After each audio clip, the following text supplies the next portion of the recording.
I'm delighted to introduce Professor Moses Oketch. Moses joined the IOE in 2004 and was appointed Professor of International Education Policy and Development in 2015. He's co-director of the IOE Centre for Education and International Development, which is the largest community of scholars, students and alumni focused on education and international development in a single institution in the UK. The Centre's remit is broad to further the contribution of education to social justice, equalities and empowerment, peace building and to health and well-being. Its work stretches across Africa, Asia, Latin America, the Middle East and the Pacific. Moses' own research is in the economics of education and education policy analysis, mainly in relation to sub-Saharan Africa. Moses started his academic career in the United States. He received his PhD from the University of Illinois in Urbana-Champaign. He went on to work at Vanderbilt University and then back to Illinois, and in 2012 was visiting professor at the University of Pennsylvania. He has also supported research capacity building in Africa through his involvement with the African Population and Health Research Centre in Kenya. This evening's lecture draws from across his academic research, which includes research on the educational choices of poor slum families, through to studies of the effect of classroom resources on learning gains, and through to the funding of higher education. So I, for one, am enormously looking forward to hearing more about this wide-ranging body of work, and I'm delighted to invite Moses to present his lecture. Moses.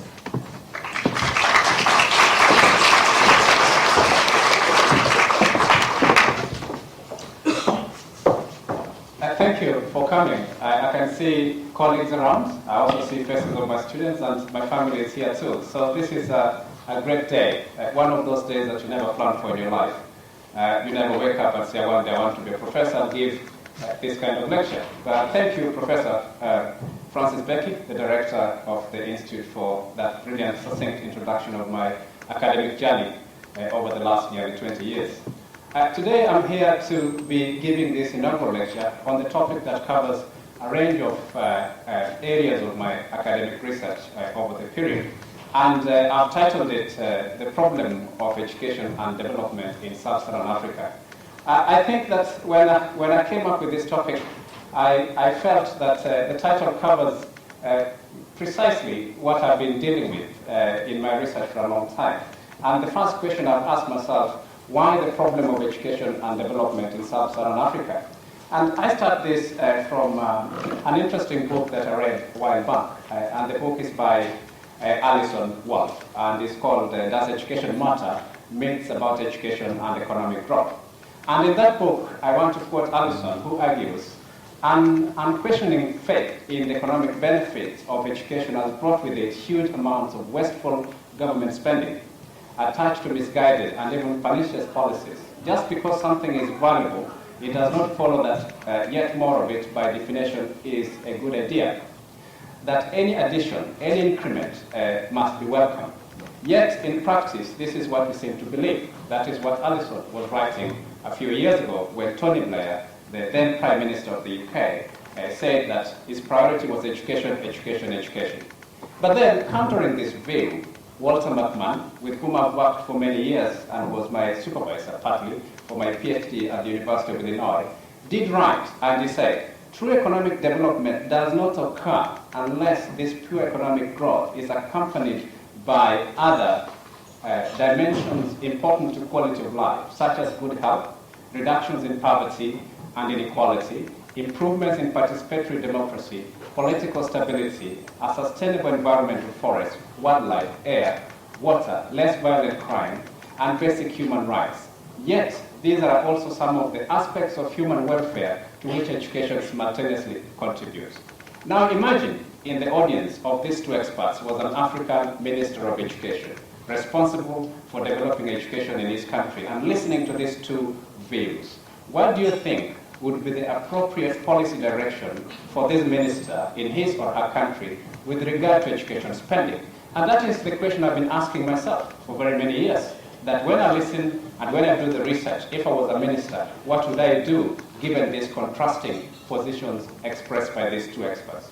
No doubt, both examples illustrate the complexity of the theory of human capital, the idea that education is an investment with returns to individual and to society, and that both individuals and society are in turn responsible for funding some aspects of this education.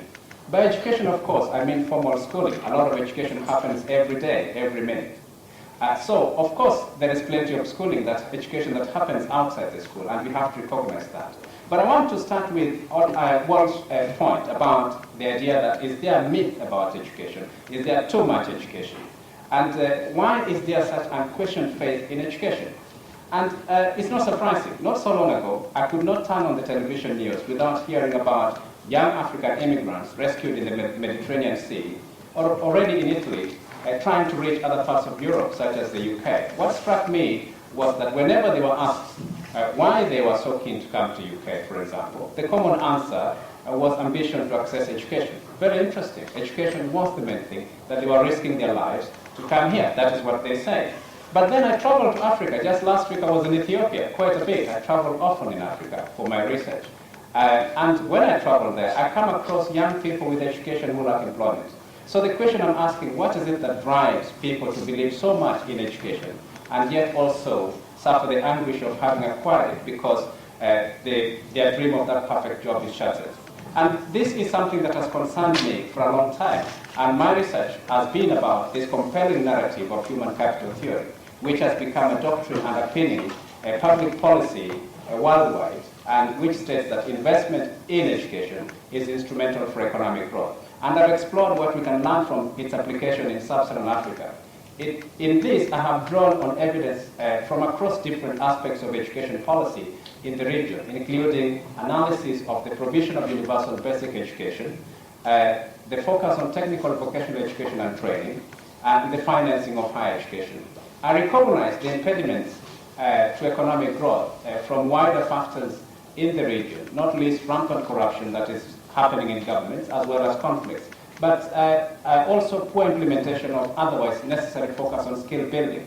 I have concluded through my research over many years that however commanding human capital theory is, it remains tacit if the actual implementation of policies is not effective. And that is going to form a bigger contribution of my research today as I start to discuss some of the issues that I've been researching. To most people, especially educators, the concept of human capital would sound unpalatable, even off-putting. How can anything to do with humans be a capital? Some may demur when confronted with this approach. As Nobel laureate in economics Gary Baker noted, to most people, capital is that which yields income and other useful outputs over a long period of time. How can education be connected to capital, one might ask. But as I've said, it is this capital in the form of schooling that has drawn my research attention for about 20 years since I entered academia. I'm well aware, as others before me have noted, that among academics, the concept of human capital is problematic and remains suspect.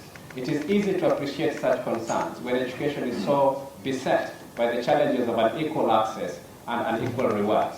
Whether or not education is considered an investment, it empowers the elites to access it easily, whereas the rest of society access whatever is offered to them, and in some cases, nothing is offered at all. To paraphrase Baker, if capital exploits labor, does the notion of human capital exploit children and young people? Are educated people pitted against less educated as a result of human capital framework? Are skilled workers pitted against unskilled workers as a result of a human capital framework? How should governments, especially in sub-Saharan Africa, engage with and respond to the concept of human capital? These questions inevitably mean the idea of human capital, developed to understand the economic and social world, is often thrust into ideological discussion, sometimes something that Baker also noted in 1993.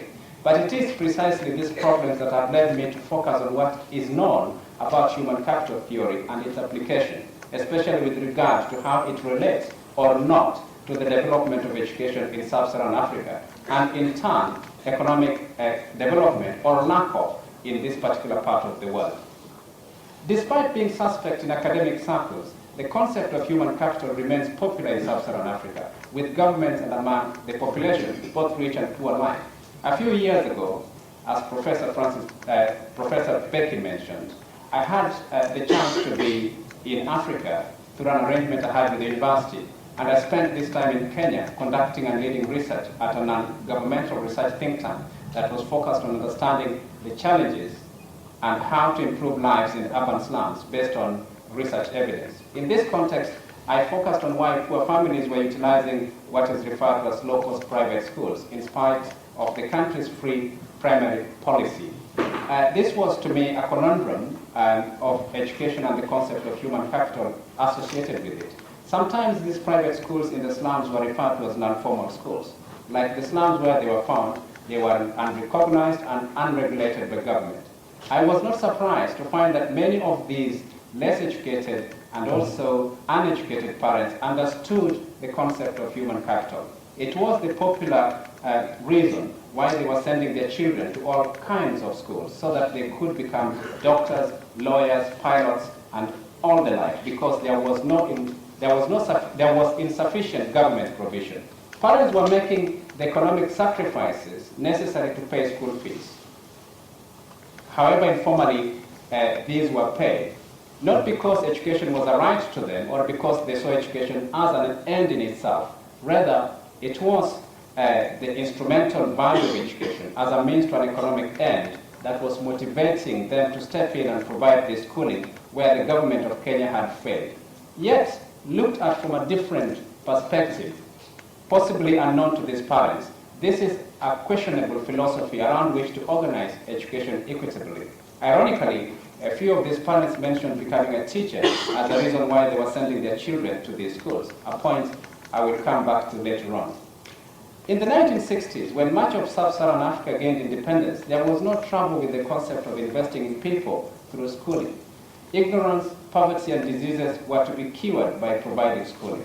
It is easy to see how the idea of human capital may have supported rapid integration of schooling to remove racially segregated schools in places such as Kenya, how it helped to support rapid government expenditure in education, and how education was a rallying point and philosophy for nation building and for the aspirations of economic transformation of the region. In fact, one could argue that education offered at this point a supporting role for social justice, pitting the conscientious independence heroes against the injustices of the colonial era, which they dedicated themselves to correcting. Investment in education at this time was largely, however, for reasons other than developing human capital in the economic sense. But this was also a time when Africans needed to take over the running of the state, and education was crucial in developing this kind of workers. In many places, by 1970s, most state positions had been filled, and cracks in the idea of education as a human capital investment began to emerge. Additionally, the education system inherited intact from the colonial system soon became the means of exclusion rather than inclusion, as had been anticipated following independence. It also became a weak tool for inculcating African values and cementing nationalism, exposing the weaknesses that are inherent in the understanding of education as a human capital investment, where the curriculum and content remained Western in focus. Schooling was associated with producing successful white-collar workers. Soon there was discontent among the educated because successful schooling did not equate to white-collar work, and those with qualifications competed for limited prestigious government positions. Older generations who already were holding these positions defended them and sought to consolidate their standing in society and for their children. So the question I've asked as I do this kind of research, did human capital lead to pitting educated against educated? Did the concept of human capital and the reward structure help to undermine nation building and instead fueled the beginning of the so-called the disease of African tribalism today? It's difficult and complex to answer these questions, so I'll avoid them today. If you're looking forward to an answer to these questions I've raised, I will not answer those questions. Instead, I will focus on how the faith in the concept of human capital has lingered on in a context that has undermined sometimes its ability to drive economic development, a situation which one could argue, in part, is due to the limitations of the notion itself.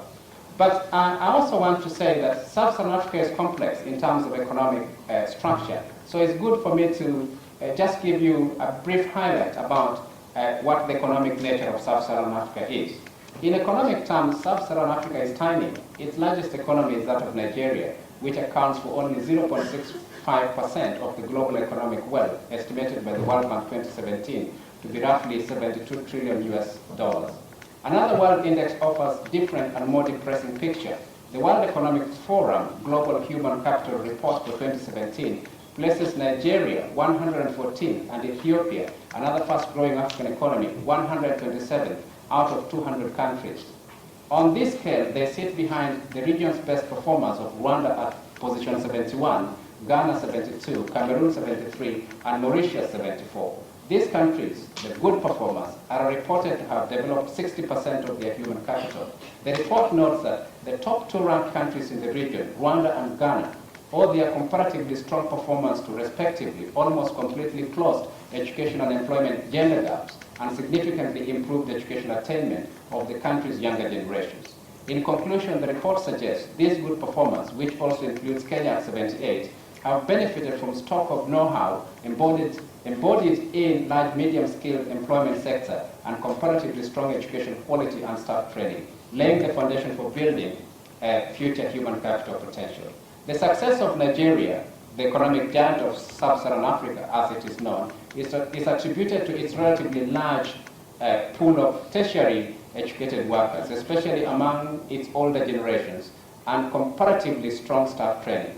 However, Nigeria simultaneously records low primary and secondary education attainment across all age groups and one of the lowest current primary school enrollment rates globally. Similarly, the lowest ranked high population country in the region, Ethiopia, with almost 100 million people in terms of its population, is ranked 127 and ranks fourth from the bottom on this human capital index, ahead only of Senegal, Mauritania, and Yemen, with low performance on the capacity and deployment sub-indexes, which is attributed to high unemployment and underemployment across all generations.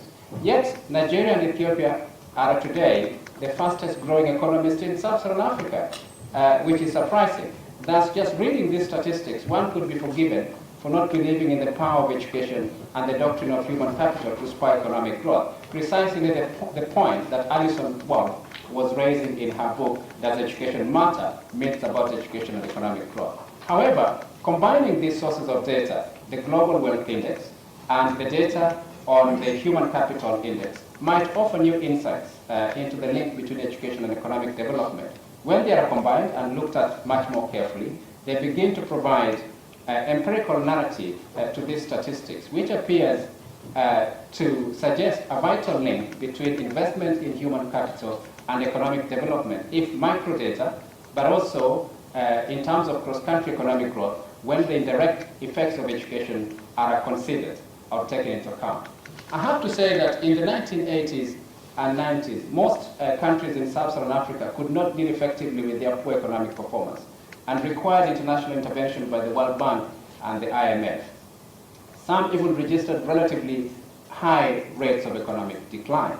Today, many countries in sub-Saharan Africa have reversed these performance, even though some, such as Somalia and Sudan, are considered as failed states. And if I just show you, I'll come back to this later on, but if I just show you, this is a graph that shows how the economies in sub-Saharan Africa are doing today, and I want to thank some of my colleagues who have provided input to my lecture today.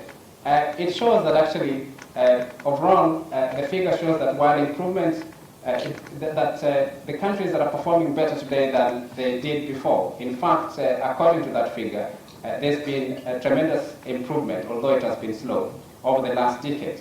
But this growth, I should say, has been exceeding the world average. At current growth rates, as shown in that figure, some countries will manage to double their GDP per capita in the next generation, assuming around 25 years. If we want to apply human capital theory to this context, an immediate question is the extent to which this past investment, the extent to which past investment in education can take credit for this turnaround in economic performance from the negative performance in the 1980s. But besides that, I think the question I raise is human capital theory convincing, even if it is suspect? As I did say, within academic circles, it can be suspect. I start by saying there is a vast amount of literature on education and economic growth based on macroeconomic frameworks, but it is not consistent, which is true. Some of the reasons for this lack of consistency is to do with measurement error, less agreement on definition of development, and inconsistent statistical methods. The problem has less to do with agreement among economists and economic variables, but instead with both inadequate measures of education variables and less agreement about what roles these variables should play in defining education.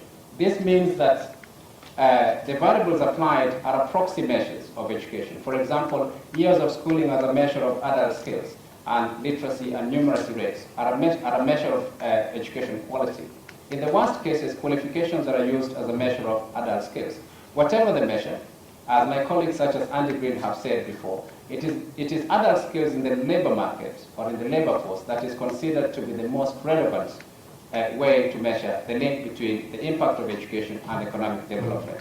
Yet we do not have well-developed data to directly test adult skills level across a wide range of countries. Instead, as indicated by others before me, economists have relied on years of schooling as a proxy for skills and to model the contribution of education to economic development based on that. But this is only a proxy and has been criticized severely, especially by educators. To respond, economists such as Hanushek have shifted the attention from years of schooling to quality of schooling. And we have also seen that kind of shift in the way that PISA data has been utilized, again as a proxy for adult skills. This approach is also currently receiving widespread criticism, especially among educators. This is for two reasons. One, there is no agreed measure of quality. So these measures are based on arguably false assumption that quality of education at different levels in different countries is comparable. And secondly, the fact that relationships between education and growth are complicated by a number of intervening variables which interact in different ways, in different times, and different places. A point that is highlighted in the work that Walter McMahon talks about in terms of the social benefits of education. Furthermore, Hanushek's analysis has been criticized on the grounds that his correlation was made using population segment approach rather than longitudinal study. Due to the nature of segmentation, Hanushek was analyzing the incomes and test scores of completely different people, and possibly due to the changes in education focus over the last 20 years, populations with arguably different education backgrounds. Furthermore, Hanushek asserts that test scores can be a measurement for the quality of education received, which is a premise many academics and educators alike would find doubtful. For these reasons, the quest continues to understand how education and economic development are interconnected. So I still have my job many years down the line because we haven't found an answer. And this interest continues to underpin the tensions between education as investment under the human capital framework and education as a right promoted by the United Nations soft legal framework previously under the UN Millennium Development Goals and currently under its Sustainable Development Goals. I would argue that the right to education is drawn from the fact that education is implicated in economic development via its contribution to adult skills. But since we don't have a good measure of what the skills are, this area of education and development is wide open for debate and research. But the balance of the evidence and the arguments among economists contends that education in the form of schooling is an investment that is vitally important to economic growth, although under certain circumstances or assumptions. Because these conditions are not homogeneous across countries, neither are the effects of education when looked across different countries. Consequently, much of the ensuing debate has been about social justice. This does not preclude, in my view, the notion that education is a human capital investment, but it does widen the scope and highlights the ways in which education contributes to economic development, mainly through intervening factors. These factors may not be economic themselves, but underpin the conditions for education and economic development described in economics literature. It is here, I would argue, then, that social justice and human capital begin to find their connection. And I don't see why they should be separate, because there is human capital in the promotion of social justice, and likewise, there is social justice in the promotion of human capital. And I think that we haven't explored this area enough to understand that interlinkage between the two. The other challenge in this debate on education and economic development is how to separate the contributions of each level of education, especially in sub-Saharan Africa. In the past, we've applied what we call rate of return analysis, which formed the basis for greater investment in basic education by the World Bank, which has now also been severely criticized, because whether one claims that basic education has greater contribution to society and to individuals than later phases of education, such as universities, is dependent on various factors, such as the quality of teachers who are trained in post-primary level and tertiary education, whilst the quality of tertiary education is dependent on the quality of basic education that its students have received. This interdependence complicates the rate of return discourse and makes it an unviable way for driving policy in education.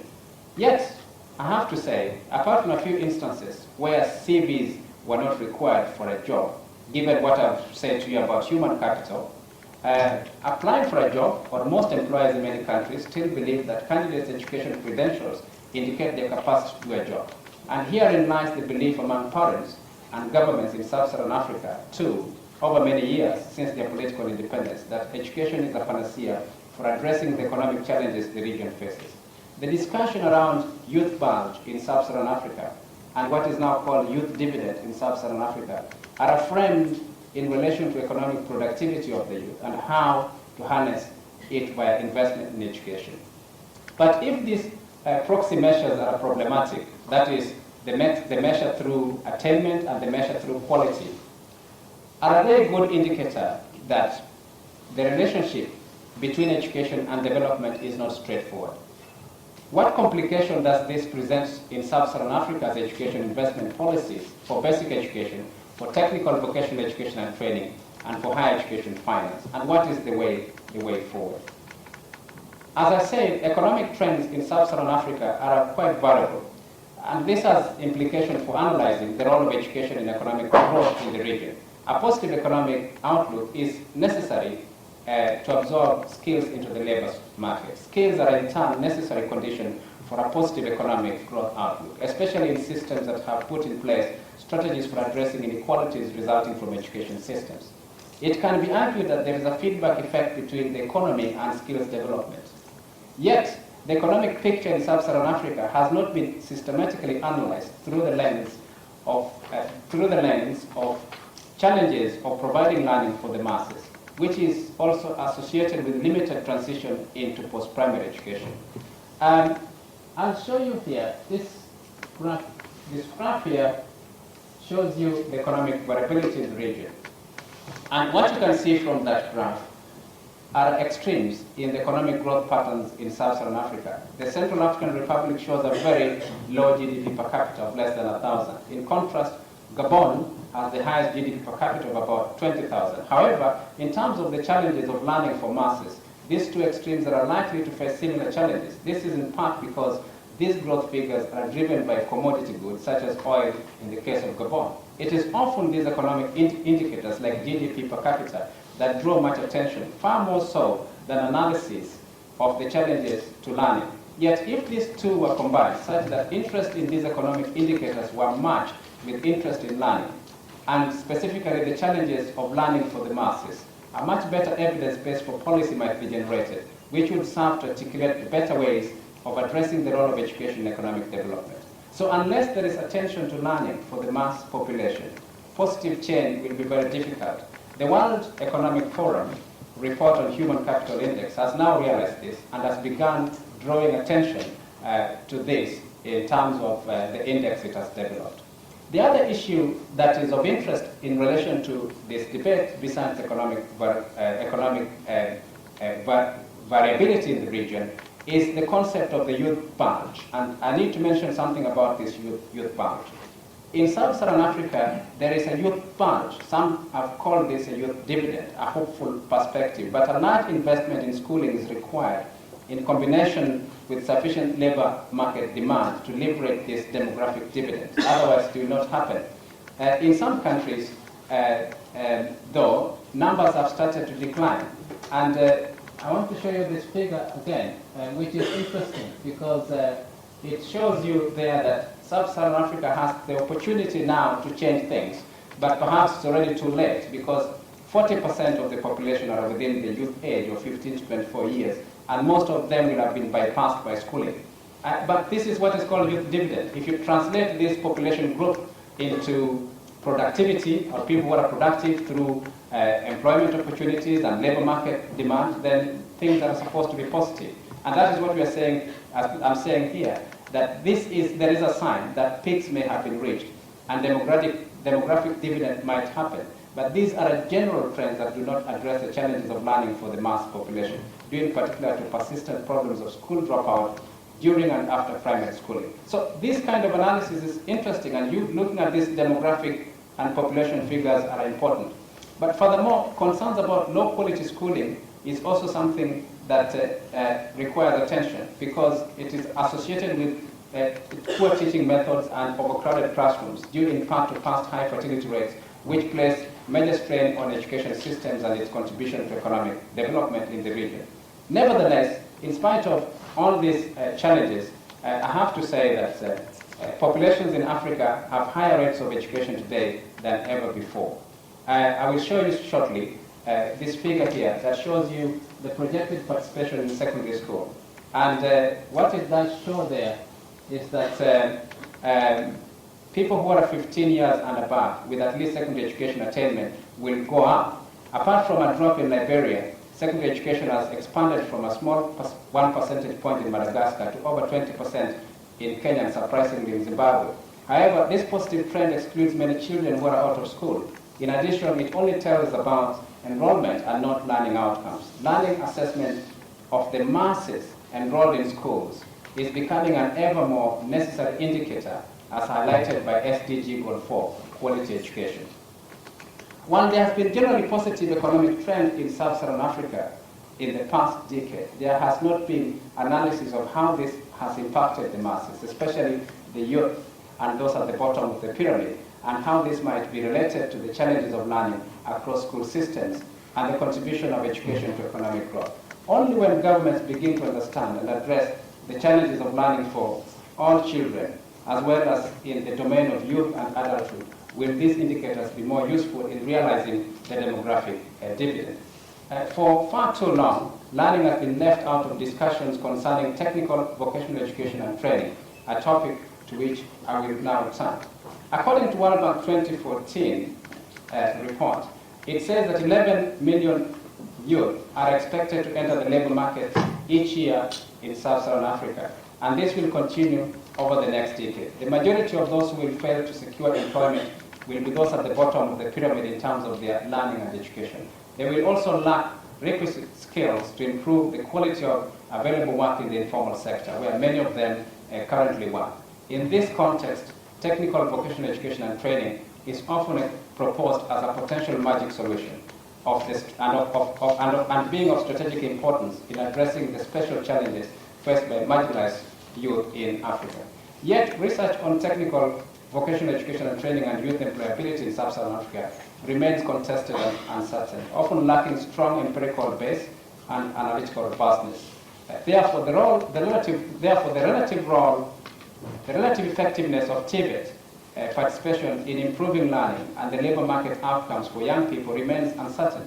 Analysis that look at TVET participation, the degree to which it affects post-primary learning transition, the heterogeneity of potential effect by individual characteristics, and the stability of the potential effect over working life would highlight the extent to which those with the least education are impacted. This can be done by leveraging cross-national micro-level data to illuminate the effectiveness of TVET in different education systems under varying labor market circumstances.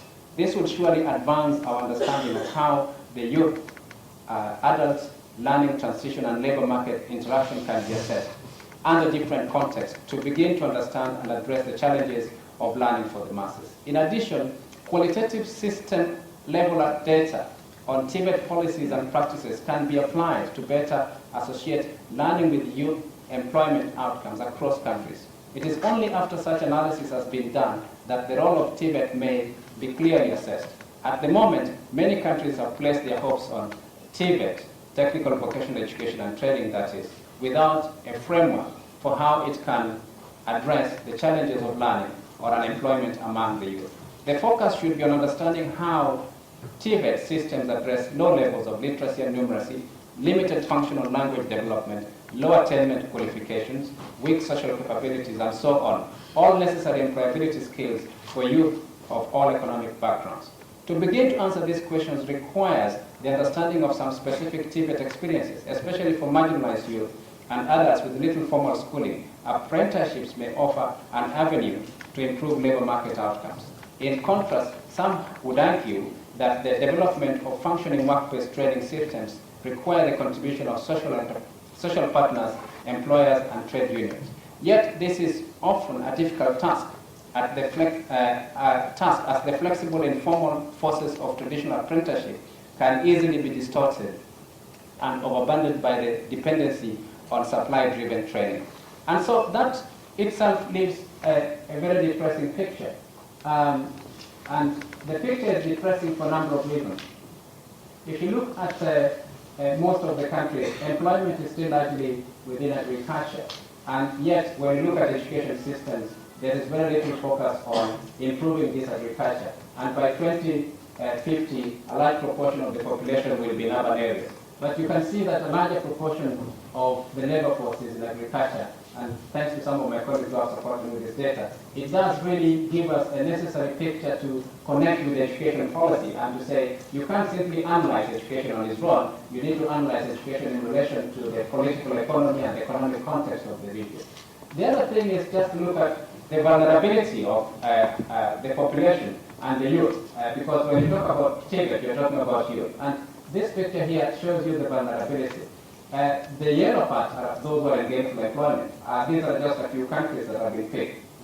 And what it shows you is that if you look at Zambia, for example, it's very tiny proportion. When you look at Uganda, the female is even worse. If you look at Togo, the ones in yellow are the ones who are in gainful employment among the youth. And it shows you that actually a very tiny proportion. A large proportion of the youth are in vulnerable position. And unless something is drastically done to address this kind of graph, then the contribution of education to development is going to be highly minimized. And this comparison is necessary so that we can see where the problem is. And for the youth, we can see one of the things that we need to do is to enlarge that yellow graph so that those within that yellow category can be the larger share of the population. So if you move away from TVET, I've already painted a picture to say that TVET is actually not offering the solution to the problem of education and development. It is part of the problem. What about basic education, where everything begins? The beginning of education at the base is basic education. How does the picture in basic education look like? This one is aspiration for the youth, so I'll not bother with it, but it does show you that a lot of the young people have got aspiration for employment, which is a good news because it really drives them towards education. And governments can actually apply this in order to deal with supply aspect, because it seems like the demand aspect of it, people who are willing to be involved in gainful employment, especially among the youth, is high. But at basic education, there is a very interesting picture there, which I want to show you. And that picture there tells you something about participation rates in basic education. Basic education basically means primary education. And what that figure shows is that for between 1999 and 2009, sub-Saharan Africa made tremendous gains in primary school enrollment compared with other regions. This was the period of intensified efforts associated with the 2015 Millennium Development Goals, MDGs. Were this to be sustained, this will be a welcome trend towards universal access in just a few years hence. But whether it is sustainable is open to question. Serious challenges remain in several countries relating to teacher training, quality, classroom size, curriculum, and school management, all of which have impacted on the effectiveness of education systems to lead to economic growth under the human capital framework. Until recently, little attention had been paid to quality of schooling and how to measure it. The focus in the MDGs was on access. Now the SDGs, Sustainable Development Goals, have focused on quality, but it is not known whether this focus will simultaneously continue to improve access for the many who still do not have the chance to attend school, as in the case of Nigeria and Ethiopia, although these two are noted to be the fastest growing economies in Africa, partly thanks to China's investment there. Furthermore, many teachers in sub-Saharan Africa would prefer to leave the profession. The reasons cited for this include relatively low salaries and lack of career advancement. Ironically, it would seem that while mandating participatory and learner-centered methodology in classrooms, policymakers in sub-Saharan Africa have chosen to ignore the voices of the teachers in the system while designing it. For basic education, empirical research, as we know it, has demonstrated that school factors affecting student learning focus on teachers. Students with more effective teachers perform better on achievement tests. In sub-Saharan Africa, the teaching profession has attracted negative public image in many countries, which is only perpetuated by current high rates of absenteeism and low rates of job satisfaction among teachers. Ultimately, this has led to serious challenges in providing quality education to a large majority, limiting the complete realization of the concept of human capital. The current teacher crisis in sub-Saharan Africa has its roots in the inequality of education systems across the region and less than adequate government efforts to redress it. Teaching was one of the founding professions in sub-Saharan Africa, and the training and qualifications for these teachers were vastly superior in those days when compared to who is selected and trained to be a teacher today. As a result, the population served by these newly trained teachers, where the profession has much been eroded, sometimes lack respect for the profession. Many teachers are ill-suited to deliver education reforms. Additionally, the shift to focus on measuring learning outcomes is radically changing expectations of classroom teachers without the substantial amount of in-school support that would be necessary to realize this shift to full effect. Due to the additional stress of the new curriculum reforms and the fear of being redeployed to less desirable conditions, many talented young people and their middle-class families are no longer attracted to the teaching profession, and the good ones already in the profession choose to leave at the first opportunity. In many cases, teacher education is generally regarded as weak and not cost-effective, despite numerous efforts at reforms compounded by the fact that the teaching profession does not attract individuals at the top end of their skills distribution in the labor market, which compounds the problem. In such circumstances, it cannot be said that the goals of human capital have been met, and it is not a surprise, therefore, that there is a mismatch between the expanded education and economic output. The majority have completed schooling of low quality to enable them to have an economic impact of the nature articulated by human capital theory. Many will have no chance of secondary schooling due to limited availability, and with poor lower level education, the potential impact of secondary education on economic productivity is anyway less apparent. This is the point that the Human Capital Index report is trying to address by coming up with this index. I want to mention something about universal primary education. It's very important, the idea of universalizing primary education through what we call a free primary education policy, which, according to my research, has bypassed many children, especially those in the slums. As I said earlier, urbanization is thought to be the engine of economic transformation. And given the current rates of urbanization, by 2050, it is projected that sub-Saharan Africa will have more than 60% of its population living in urban areas. The majority of this population will be living in the slums. Excess demand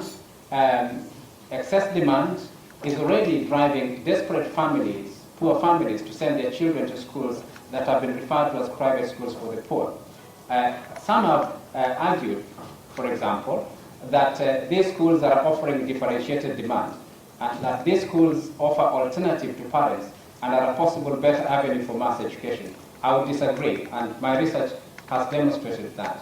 I want to show you here something also very interesting from part of my research. This is based on research in Nairobi, following 13,000 households with potentially about 5,000 or more children. But this graph here demonstrates two population groups. One is the population living in the slums to the left, and to the right is the population living in the non-slums. Both populations are experiencing a government policy of universal education. And what you can see there is that the poorest of the poor in the slums on the left side were utilizing private schools where they paid fees. These are very poor people, before the Kenyan government introduced a policy of universal primary education in 2003. When the government introduced the policy in 2003, they actually responded very positively. You can see there in 2003, the dark part of that graph goes up tremendously to say that actually they were suffering because they were paying for education, and the government policy of universal education was a welcome move. But then, over a period of time, they didn't like the education. Something is happening. They began to move backward. But then you look at the right side, that is the less poor population, not very rich, but less poor educated parents. And when the policy was introduced, it did not really affect their education very much. Some of them are using private school, which is the red part, due to differentiated demand, but they're enjoying public provision of education. This graph, to me, demonstrates what I call ineffective implementation of universal basic education, which again undermines the concept of human capital theory as applied in this context. And you can replicate this graph nearly in every country in sub-Saharan Africa. And it's terrible because when you universalize education, you should think of people at the bottom of the pyramid. That's these people on my left side. They are the ones who should benefit the most. And if you can uplift them so that most of them can enjoy good quality education, then the feedback effect in the next generation in terms of economic productivity and contribution to society will be greater. But this is implementation problem that is repeated in several countries in Africa. So the above, these two figures demonstrate the inadequate supply of public schooling opportunity in the slums, which is associated with low public expenditure, having been directed towards education of the poor in urban areas. This is an illustration of poor implementation of free primary education policy in Kenya, which is replicated in several countries across sub-Saharan Africa, and which is a problem of education and development in the region.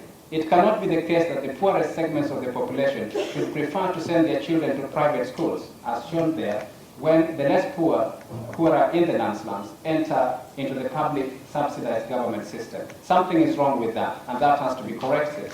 The other thing I want to show you here is about the disparities in land, which is also amazing when you're comparing the rich and the poor segments of the population. This is based on World Inequalities Database on Education by UNESCO. And it shows you disparity in achievement in reading attainment at primary level between the rich and the poor in sub-Saharan Africa. The first country that does worse there is Zambia. Almost the average is below 50%, so which means that country reading levels are terribly very poor. Even if you take the rich and the poor, they're really underperforming. There is no way that a country like Zambia can be claiming to build its human capital. It's not a very functional education system if you go by these statistics. When you look at Malawi, you see the same. South Africa has huge amount of inequality. You find that the poorest are far behind the richest, and it has the greatest inequality when you compare that. If you look at the richest to 100% and the poorest in South Africa there is one of the largest inequalities. And countries that have less inequality include Tanzania, Kenya surprisingly too. Tanzania possibly because of Swahili policy, because everybody starts at a very similar language. But the problem in Tanzania is when they move to secondary school, they shift to English, and that creates terrible inequality and distorted education system. But it does tell you that if you can start very well at the basic education level, you can actually minimize these inequalities, as shown by the case of Tanzania, without a lot of resources. But Tanzania, as I've said, when it moves to secondary school, it shifts to English, and that distorts the productivity and the entire education system there. What I say is that this illustrates the complexity of education and development in sub-Saharan Africa. Under these circumstances, it cannot be argued that human capital concept conditions have been met in sub-Saharan Africa. And the failure of education to lead to economic development can be associated with poor implementation of universal education since the 1960s. This is not only a recent phenomenon. This generates negative feedback effect whereby a small minority benefit from selective and exclusive education, and large majority contend with poor quality or lack of any schooling offer at all, as in the case of the millions of children out of school in Ethiopia and in Nigeria and many other parts of sub-Saharan Africa, including the complicated nations such as South Sudan. By contrast, in Korea and other Asian tigers, implementation of universal education since the 1960s generated positive feedback effect, whereby the larger majority gained access to comparatively good education, which then had the effect of equalizing opportunity in the next round for the next generation. So that bit covers my analysis of basic education in my research. I've summarized it in there. There's a lot in my research. I've written almost 100 papers and several things. But I've just summarized some of the issues that I see within basic education. As Professor Becky mentioned, one area of my research is also in higher education. So I cannot miss not to mention something about financing of higher education. Enrollment in higher education in sub-Saharan Africa has expanded faster than most parts of the world. In fact, in the 1970s, there were only 200,000 students enrolled. By 2008, it had reached 4.8 million. That is huge increment in a very short period of time. Today, it's much higher than that, close to 7 million, maybe 5 million, 6, 7 million. About 5 million, I think so, more than that. This is more than a 20-fold increment between 1970 and 2008. Where do all these young people go? People like Pritchett have asked, where has all the education gone? When you produce this 4.5 billion people, what do they do? How do they contribute to economic productivity of the continent? Has been a question that is raised by people who are skeptical about rapid expansion of education. But it does provide interesting contrast and interesting discussion.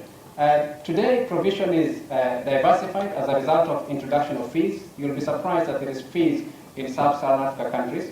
Categories of universities now include older traditional universities started by the colonial powers, and then we've got newer state universities and a proliferation of private universities. To some academics, the introduction of fees and a move away from the dominance of free university to the involvement of the market is good and is welcome because it has expanded access. For others, it has commodified education and undermined quality, limiting the role of higher education in effectively contributing human capital for economic growth. Fees have come in the form of meeting the full economic cost or through cost sharing between students and their families. The concern is that governments now expect universities to find their own sources for effective funding, which has meant that universities rely heavily on student fees at the expense of good student learning experience. Research has been undermined by this because academics have to hop from one university to another to teach, and because they have got heavy teaching loads generated by large classes. In this context, the idea of endogenous growth, which is about innovation, higher education, creating innovation, has been undermined and challenged and will be very difficult to realize. But there are also possibilities of loans. Loans that are common all over the world. There are those who have argued that loans and the student debt they generate are regrettable. Whether loans are a feasible way of expanding access and maintaining quality in sub-Saharan Africa, given the inequalities in basic education and limited opportunity for secondary education, is arguable. Therefore, there are serious doubts as to whether human capital goals will be met through the loan model for higher education in this region. This is because student loans, where they exist, were rushed in without considering their complexities. Governments simply do not have enough resources to lend to all students. Banks are reluctant to accept potential future earning as a guarantee for loans, as well as being reluctant to enter into agreement with unstable governments that can change quickly and in a context where accountability is often less than very adequate. If loans were to support human capital development in sub-Saharan Africa, they would need to be affordable to all students, portable in a diversified offering of university education, and sufficient to meet the full cost of university education, including acceptable personal expenses such as room and board, clothing, and etc. None of these conditions are met by the current loan schemes that exist in sub-Saharan Africa. So it is doubtful that they can promote equitable access, while at the same time, the nature of rapid expansion, as I've mentioned, of higher education in the region has diluted human capital acquisition associated with university education. Research is needed into the mechanisms for financing higher education in sub-Saharan Africa that can deliver expanded access, quality, and equity. So, given this terrain of my research, which is what I've covered in basic education in Tibet and in higher education, what do I conclude? The three examples I have set out here, basic education, Tibet, and higher education, demonstrate that the components of human capital have not been experienced in sub-Saharan Africa. Only a small percentage of the cohort, around 7%, have access to tertiary education, even though access has expanded rapidly. At basic education level, there still exists a wide range of schools and schooling conditions, such as schools in the slums that, in the case of Kenya, are unrecognized, unregulated, and illegal in the eyes of a government that has failed to provide full equitable access to basic education. In many instances, there are also millions who have not been able to access any form of schooling at all. It cannot be said under these circumstances that the threshold at which the human capital theory begins to be realized has been met. Education therefore cannot really realize the economic development that is associated with it in sub-Saharan Africa. The physical evidence of the state's investment in schools and education will go a long way toward changing the perception of teachers and the teaching profession, both by the community and by the teachers themselves. As many studies have indicated, teacher quality is a key factor affecting learning outcomes. And so every effort should be made to ensure that teaching attracts and retains highly qualified individuals. This will not be easy to implement and realize, yet upon it rests the concept of the theory of human capital and its realization. Economic indicators related to market growth or unemployment tend to mask trends and problems related to education. It is important to note that Goal 4.6 of the SDGs calls on countries to ensure that all youth and a substantial proportion of adults, both men and women, achieve literacy and numeracy by 2030. Promoting but also monitoring of Goal 4.6 will present multiple challenges to stakeholders. To address SDG 4.6, there is greater need for A, further conceptualization of the target skills of literacy and numeracy, as well as B, improving indicators that can provide comparative data. Formal TVET options will not be able to adequately serve the youth until the quality and relevance of primary education equips them to continue successfully into secondary education. Therefore, given this, in sum, given the rapidly changing demographics and economies across sub-Saharan Africa, significantly more attention will need to be paid to the role of learning for human capital theory to become viable. Much will depend on implementation of reforms, which requires that economists and educators work together so that evidence from econometrics and pedagogies can be pulled together and the contribution of education to economic growth can be realized. In this endeavor, education research should be given same weight in shaping policies as is currently enjoyed by economists and their methodologies, including what are known as randomized controlled trials. So what my research has done in this area, just to show you some of the work that I've done, there are quite many, but I picked a few of them that I feel are relevant. One of them was to look at the determinants of human capital formation and economic growth. This is work that I did many years ago. And one of the things that I did find there is actually a relationship between education and economic development. But it does not happen if governments don't also invest in creating jobs. So education does not cause economic growth. And the evidence I have there that it also requires investment in physical capital, which requires attracting foreign direct investment or creating the market by the government. Markets don't drop from heaven. Markets are via externalities. Government has to provide the conditions and create those markets. And I found that actually that was necessary for education to contribute to economic growth. And this is based on regression analysis that I did in that paper involving 38 countries or 38 countries over about a 5-year regression.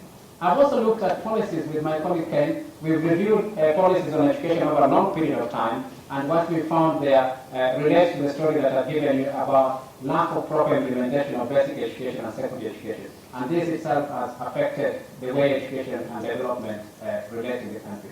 I've looked at why are there proportionately more poor pupils enrolled in non-state schools in urban Kenya in spite of FP policy, which is something replicated in several countries. And this is itself a conundrum of the universal primary education policies in the region. I've also asked the question whether to vocationalize or not to vocationalize, and I've analyzed technical and vocational education, going back to the original work of Philip Foster about vocational school fallacy. And there too, I've provided the evidence and some of the discussion in relation to the problem of education and development in sub-Saharan Africa. And most recently, we also looked at the role of classroom resources and national educational context, comparing gains in Botswana, Kenya, and South Africa. Very interesting analysis here involving several schools. What we found in this analysis is that teachers in South Africa have got very good pedagogic skills. They can manage the classroom, they can teach very well in the classroom, but terribly poor content knowledge. They have very poor content knowledge.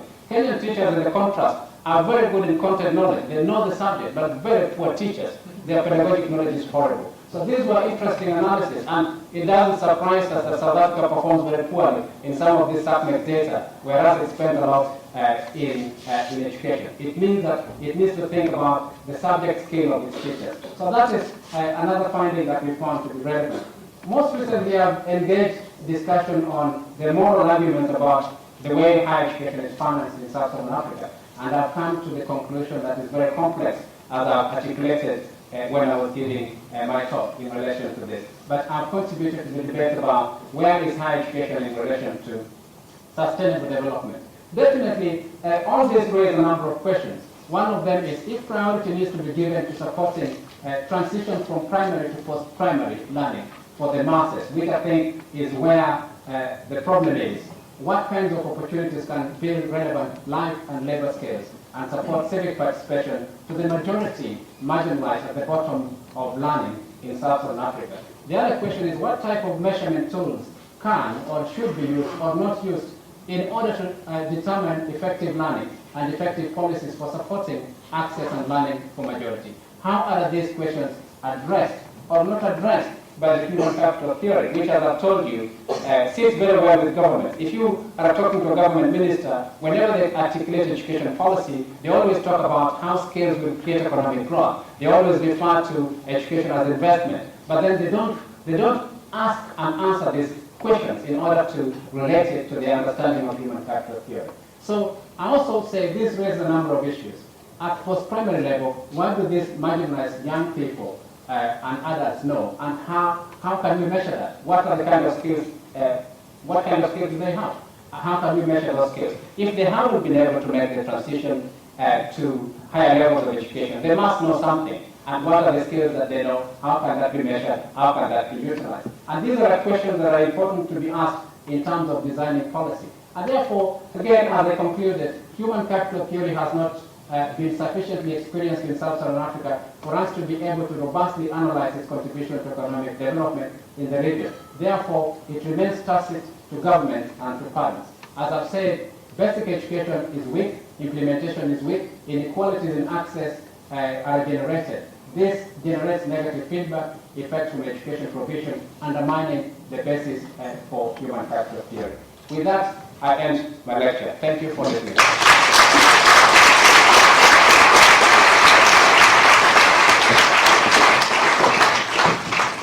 So many parallels as well as differences between the case of Sub-Saharan Africa and the UK and Europe more broadly. And I think for me, my main takeaway is it's not just education, education, education, it's quality, quality, quality. But I've learned a lot. I'm now really pleased to invite Professor Francis Green to make his response. Francis is Professor of Work and Education Economics at the IOE. He's also Deputy Director of the prestigious ESRC Research Centre, the Centre for Learning and Life Chances in Knowledge Economies and Societies, otherwise known as LAKES. He's recently written on skills and graduate labour markets and private schooling in the UK context. And Francis's contributions on labour economics, education economics and political economy have been hugely impactful within and beyond academia, nationally and internationally, and we're very pleased that he's able to respond to the lecture this evening. Francis.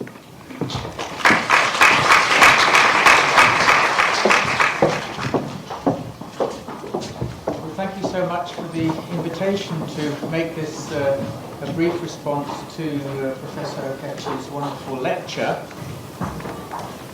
Professor Oketch's lecture has addressed what I think is one of the most important themes of our times, the role of education in modern societies. Education is really at the heart of economic and social development across the world, but perhaps nowhere is the role of general education more acute than in some of the poorer countries in sub-Saharan Africa. Moses has touched on several key issues in his lecture. The implications of the youth bulge, a wonderful term, I think you'll agree. I always thought it was a middle-aged bulge, but still. The demographic dividend, perhaps is a more optimistic term for it. The special role of technical and vocational education and training, I thought was very interesting what he talked about. The importance of basic education and the thorny issues surrounding higher education finance. In tackling all these topics, Moses has framed his analysis within a search for the truth and validity of human capital theory, that quintessentially economic way of thinking about these things. Human capital theory has varied interpretations by different authors, even within economics, and Moses' approach characterizes human capital theory as the idea that the dominant lens through which we should observe education is that of investment theory. We should think of it as investment theory. It focuses on the economic incentives to participate in education and the effects of education on subsequent skills, on subsequent productivity in the workplace, and hence on wages, at the expense of emphasizing more general effects of education, such as individual development or state formation, and the normative issues surrounding educational rights and social justice. Now, a fundamental aspect of that theory is the view that there will be a close relationship between education, training, and economic growth. And Moses' critique, at least my reading of it, is essentially that the theory is often nullified in practice. This link, there are too many intervening factors loosening that education growth nexus. These include the mismatches between the supply of and demand for highly educated labour, which Moses talked about. Interestingly, as he informs us, the demand for highly educated labour was there at the start of the post-colonial period, but tailed away pretty rapidly in many countries after the government posts were filled up. Other issues that break the link between education and growth are endemic corruption, wars, and the inequality of provision, including this lack of universality in primary education, which Moses spent some time on. For me, however, and it's very interesting that Professor Francis picked on the same thing, the most intriguing theme I found in Moses' lecture is the problem of quality, covering lots of areas. How poor quality diminishes the connection between education investments and learning outcomes, and hence with economic development. He touches on quality at several points. For example, the quality of school teachers, the quality of vocational training programs. But my particular interest is in the role of private schooling, and that's what Becky Francis has just mentioned. And here I found a very interesting contrast between the situation here in Britain and the situation in Kenya. In Britain, we find private schooling providing high-quality, highly resourced education for a small minority of the very rich. Probably most of you know that. And it's concentrated to some considerable degree in the richer residential parts of London, which is in itself the richest part of this country. Previous researchers had assumed something similar was the case in African countries. But Moses' research has found that the picture was more complex, and this is what I find interesting. In Kenyan cities, as he explains in his lecture, we find something which is at first seemingly paradoxical: many private schools located inside the slum districts, as well as outside the slum areas. Indeed, there are more inside than outside. He found that some 40% of the families living in the slum districts, which he looked at, were in private schools, and this compared with just 18% of the families in the richer areas. Certainly paradoxical if you're used to the scene in a richer country like Britain. So outside the slum areas, the private schools were clearly providing a somewhat better resource and higher quality education than for those who could afford it. And it's clear that those private schools are there to serve the demands of a more affluent urban population. In the slums, however, it turns out much of the private schooling has emerged simply to provide some schooling It's a response to the lack of anything from the state sector, reflecting, and it's not a perceived lack of quality. His research demonstrates that the free primary education policy has significantly failed in these slum areas. It's failed to meet the needs access of the poorest families in urban Kenya.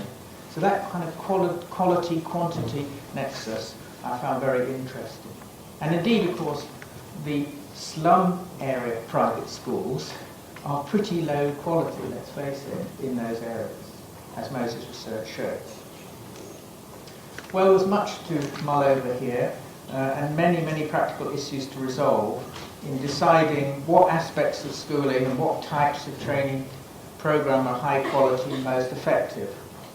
A focus on quality, I think, is extremely relevant, but of course this brings many questions and not enough answers yet about how this can be measured and evaluated. Nevertheless, I share with Moses an optimistic perspective on the power of scientific study and evidence to help us, and even more so the policy makers, to understand better what works and what can be done to improve education's contribution to the development of some of the poorer nations on this earth. And Moses has set himself and the rest of us an important agenda. Thanks for listening.